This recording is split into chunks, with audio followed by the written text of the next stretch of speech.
अपने thyroid gland की health का ध्यान रखना आपकी हेल्थ के लिए बहुत ज्यादा जरूरी है। थायराइड ग्लैंड एक बटरफ्लाई शेप्ड ग्लैंड है जो बेस ऑफ द नेक में सिचुएटेड होता है। आज इंडिया में 11% लोग हैं जो हाइपोथायरॉयडिज्म का शिकार है। नाउ आपको ये जान के हैरानी होगी कि ये थायराइड ग्लैंड तब बन गया था जब आप अपनी मम्मा के वूम्ब में सिर्फ 4 हफ्ते के थे। जी हाँ, तभी से ये आपके ग्रोथ और डेवलपमेंट में आपका साथ दे रहा है। तो वो क्या कारण है जिनकी वजह से हमारा थायराइड ग्लैंड वीक हो जाता है? गट और थायराइड के बीच में क्या कनेक्शन है? क्या ये सच है कि अगर आपको हाइपोथायरॉयडिज्म है तो आप वेट लूज नहीं कर सकते? आपके सभी सवालों के जवाब and much more in today's video, so let's get started.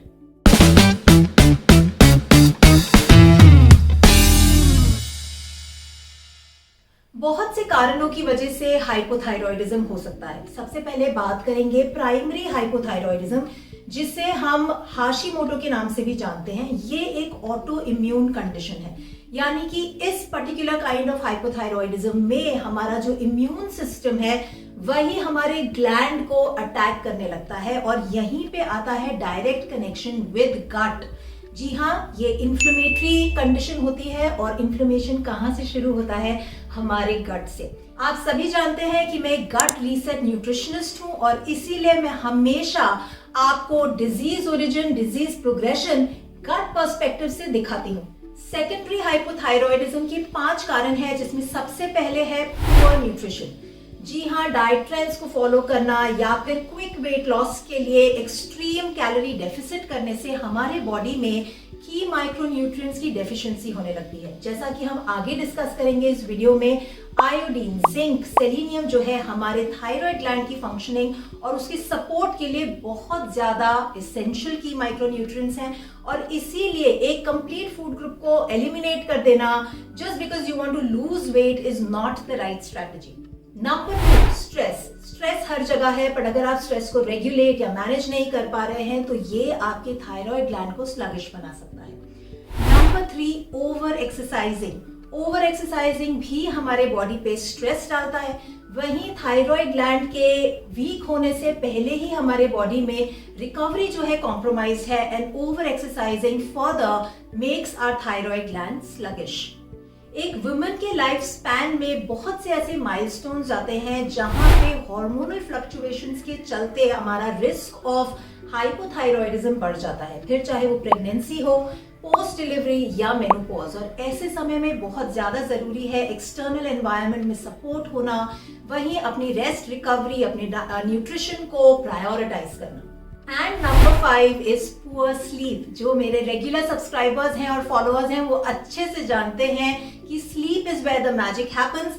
और अगर आप रेस्ट नहीं ले रहे, अपने बायो क्लॉक के हिसाब से अपनी स्लीप को अलाइन नहीं कर रहे हैं, तो ये भी आपके थायराइड ग्लैंड को वीक और स्लगिश बना सकता है। एक हेल्थी थायराइड ग्लैंड हमारी बॉडी में मेटाबॉलिज्म को रेगुलेट करता है। Carbohydrate, protein, fat metabolism, glucose metabolism, उसी के साथ साथ कैल्शियम एब्जॉर्प्शन जैसी तमाम एसेंशियल भूमिकाएं ये निभाता है। ये हमारे बॉडी में टेम्परेचर रेगुलेट करता है, उसी के साथ साथ ग्रोथ एंड डेवलपमेंट के लिए ये बहुत ही ज्यादा एसेंशियल है। ये हमारे हैप्पी हार्मोन्स को रेगुलेट करता है और बॉडी के तमाम हार्मोन्स जो है डायरेक्टली इनडायरेक्टली हमारे थायराइड ग्लैंड से अफेक्ट होते हैं। और इसलिए बहुत ज्यादा जरूरी है कि आज के वीडियो में बताई गई तमाम स्ट्रैटेजीज को अपनाते हुए आप अपने थायराइड ग्लैंड को सपोर्ट करना शुरू कीजिए। अगर आप थायराइड की मेडिकेशन पे हैं तो भी आप इन सभी स्ट्रैटेजीज को अपनाते हुए अपने थायराइड को नेचुरली सपोर्ट करते हुए अपनी मेडिकेशन को भी कम कर सकते हैं। तो क्या पुअर थायराइड की वजह से मुझे और बीमारियां हो सकती हैं? जी हाँ, अगर आप अपने थायराइड ग्लैंड को सपोर्ट नहीं कर रहे हैं तो आप खुद को प्रीडिस्पोज कर रहे हैं टू वेरियस अदर डिजीजेस, चाहे वो डीरेंज लिपिड प्रोफाइल्स हो, हाई ट्राइग्लिसराइड लेवल्स हो, या फिर हाई ब्लड प्रेशर हो, या फिर कंडीशंस चाहे वो डायबिटीज, पीसीओएस या फिर पेनफुल पीरियड्स हों। उसी के साथ साथ आपकी बॉडी जो है रिकवर नहीं कर पा रही, हील नहीं कर पा रही, आपको क्रॉनिक टायर्डनेस एंड फटीग है, जिसके चलते आपकी quality of life he poor होती चली जा रही है। आपका विटामिन डी लेवल कम है, आपका कैल्शियम एब्जॉर्प्शन नहीं हो रहा, जिसकी वजह से फ्यूचर में आपको ऑस्टियोपोरोसिस हो सकता है, या फिर हाई इन्फ्लेमेशन के चलते ऑस्टियोआर्थराइटिस हो सकता है, स्लीप इश्यूज हो सकते हैं। तो ये तमाम कंडीशन से आप खुद को प्रिवेंट कर सकते हैं अपने थायराइड को सपोर्ट करते हुए। तो वो क्या स्ट्रैटेजीज हैं जिनका इस्तेमाल करते हुए हम थायराइड ग्लैंड को सपोर्ट कर सकते हैं, इसके बारे में मैं बात करूं उससे पहले आप मुझे बताइए कि क्या आपने मेरे चैनल को सब्सक्राइब किया है। अगर नहीं तो अभी नीचे जाइए, मेरे चैनल को सब्सक्राइब कीजिए and don't forget to click on the bell icon, क्योंकि अगले हफ्ते यानी आने वाले हफ्ते मैं आपके लिए लेकर आ रही हूँ एक थायराइड स्पेसिफिक मील प्लान, यानी कि पूरे दिन का मेन्यू जिसमें सुबह उठकर रात सोने तक बैलेंस न्यूट्रिशन आपको मिलेगा, हर मील में प्रोटीन मिलेगा, उसी के साथ साथ आपकी गट हेल्थ भी सही रहेगी। तो अगर आप ये वीडियो मिस नहीं करना चाहते तो अभी मेरे चैनल को सब्सक्राइब कीजिए और नोटिफिकेशन पहुंचने के लिए बेल आइकन को जरूर कीजिए। आइए अब बात करते हैं उन स्ट्रैटेजीज के बारे में जिनसे आप अपने थायराइड ग्लैंड को हील एंड सपोर्ट कर सकते हैं। नंबर 1, इंप्रूव कीजिए आयोडीन अपटेक। जी हाँ, अपने कुकिंग में आयोडाइज सॉल्ट का इस्तेमाल कीजिए। वही natural sources of iodine, banana, carrots, green leafy vegetables, dairy products, दूध, दही, छाछ, पनीर, उसी के साथ साथ जो हमारे होल ग्रेन्स हैं, राइस, मिलेट्स, इनका आप इस्तेमाल करते हुए अपने बॉडी में आयरन लेवल्स को इंप्रूव कर सकते हैं।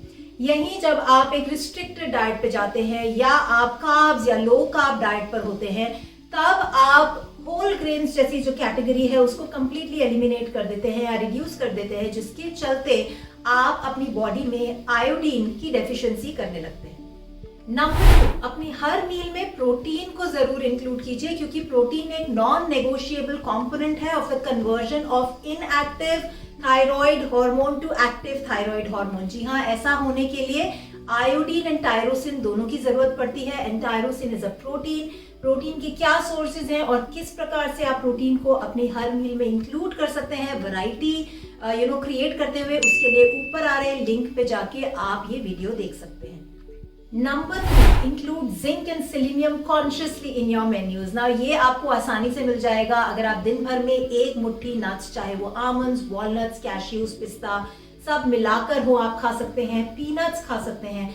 वहीं सीड्स, चाहे वो तिल सीड्स हो, flax seeds, pumpkin seeds, sunflower seeds, ये तमाम सीड्स जो हैं हमारे बॉडी में सेलेनियम की मात्रा को इम्प्रूव करते हैं। तो आप सीड्स की चटनी बना सकते हैं, अपने सैलड्स पे सीड्स स्प्रिंकल करके खा सकते हैं, आप सीड्स को लड्डू के फॉर्म में इंक्लूड कर सकते हैं। There are unlimited options. उसी के साथ साथ अगर आप एग्स खाते हैं, एग्स को इंक्लूड कीजिए। लेग्यूम्स जो हैं बहुत ही अच्छा सोर्स हैं सेलेनियम एंड जिंक का, और इसीलिए आप स्प्राउट्स या फिर दालों का इस्तेमाल करते हुए इन दोनों ही की माइक्रोन्यूट्रिएंट्स को आसानी से अपने मील्स में इंक्लूड कर सकते हैं। Number 4, avoid packaged and processed foods. जी हाँ, पैकेज्ड एंड प्रोसेस्ड फूड्स में सोडियम की मात्रा बहुत ज्यादा होती है, जो कि हमारे बॉडी में आयोडीन को एब्जॉर्ब नहीं होने देती। सो इसीलिए stay with home cooked meals, stay with fresh meals and बाहर का पैकेज प्रोसेस्ड फूड्स जो है मिनिमम कर दीजिए। Number 5, stay active. The body is designed to move, right. तो जब आप एक्टिव रहते हैं आप अपनी गट हेल्थ को सपोर्ट करते हैं, आपका डाइजेशन इंप्रूव होता है, और उसी के साथ साथ जो तमाम न्यूट्रिएंट्स की हम बात कर रहे हैं, आयोडीन, सेलेनियम, जिंक, प्रोटीन, ये डाइजेस्ट हो पाते हैं, बॉडी इसको एब्सॉर्ब कर पाती है, न्यूट्रिएंट ट्रांसपोर्ट हो पाते हैं at the site of action, और हमारी बॉडी इन सभी न्यूट्रिएंट्स को यूटिलाइज कर पाती है। इसलिए बहुत ज्यादा जरूरी है to engage in regular workouts. आप 150 मिनट्स अ वीक का प्लान्ड स्ट्रक्चर्ड वर्कआउट कर सकते हैं। जैसा कि हमने पहले ही सीख लिया है कि ओवर एक्सरसाइजिंग जो है ये हमारे थायराइड के लिए ठीक नहीं है, इसलिए स्मॉल बट कंसिस्टेंट विंडोज आप अपने वीक में बना सकते हैं ऑफ वर्कआउट्स, और उसमें 1 से 2 दिन स्ट्रेंथ ट्रेनिंग इंक्लूड कर सकते हैं, योगा, स्ट्रेचेस इंक्लूड कर सकते हैं, एंड दिन भर में एक्टिव रहने के लिए अपने स्टेप्स को काउंट कर सकते हैं। वहीं अगर आप अपनी गट हेल्थ को इंप्रूव करते हुए अपनी करंट हेल्थ को 10x तक ले जाना चाहते हैं और जीना चाहते हैं एक मेडिसिन फ्री लाइफ, तो आप हिस्सा बन सकते हैं मेरी 3 दिन की bio hack your gut workshop का, जिसका लिंक मैंने नीचे कमेंट्स बॉक्स में पिन किया है। आप उस लिंक पे जाके आने वाले वर्कशॉप के लिए रजिस्टर कर सकते हैं। I will see you inside. Number 6, prioritise sleep. जी हाँ, हाइपोथायरॉयडिज्म पुअर रिकवरी को दर्शाता है और इसलिए बहुत ज्यादा जरूरी है कि आप सही स्लीप स्ट्रैटेजीज को अपनाते हुए अपनी क्वालिटी ऑफ स्लीप को इंप्रूव करें और वहीं सर्काडियन रिदम के हिसाब से अपने स्लीप टाइमिंग्स को भी अलाइन करें। मेरे चैनल पे मैंने बहुत से वीडियोस किए हैं on sleep strategies and how to improve quality of sleep, जिसमें से एक का लिंक ऊपर आ रहा है। आप इस वीडियो को देख सकते हैं और इन स्लीप स्ट्रैटेजीज को अपने डेली रूटीन में अपनाना शुरू कर सकते हैं। Number 7 is manage your stress. जी हाँ, जितना आपका कॉर्टिसोल लेवल यानी कि स्ट्रेस हार्मोन बढ़ता है उतना ही कम आपका थायराइड हार्मोन होता है। तो इट्स वेरी वेरी इंपॉर्टेंट कि आप डी स्ट्रेसिंग टेक्निक्स में एंगेज करें। कोई भी डी स्ट्रेसिंग टेक्निक जिससे आप रिलेट कर पाते हैं, चाहे वो ब्रीदिंग टेक्निक्स हो, मेडिटेशन हो, नेचर वॉक्स हो, आप इनको अपनाते हुए अपने स्ट्रेस लेवल्स को रेगुलेट कर सकते हैं। आज की वीडियो में इतना ही, बट मेक श्योर कि जो लिंक्स मैंने आपको दिए हैं प्रोटीन रिच डाइट प्लान के एंड स्लीप स्ट्रैटेजीज के, उनको आप अच्छे से देखें और एक होलिस्टिक अप्रोच अपनाते हुए अपने थायराइड ग्लैंड को सपोर्ट करना शुरू करें।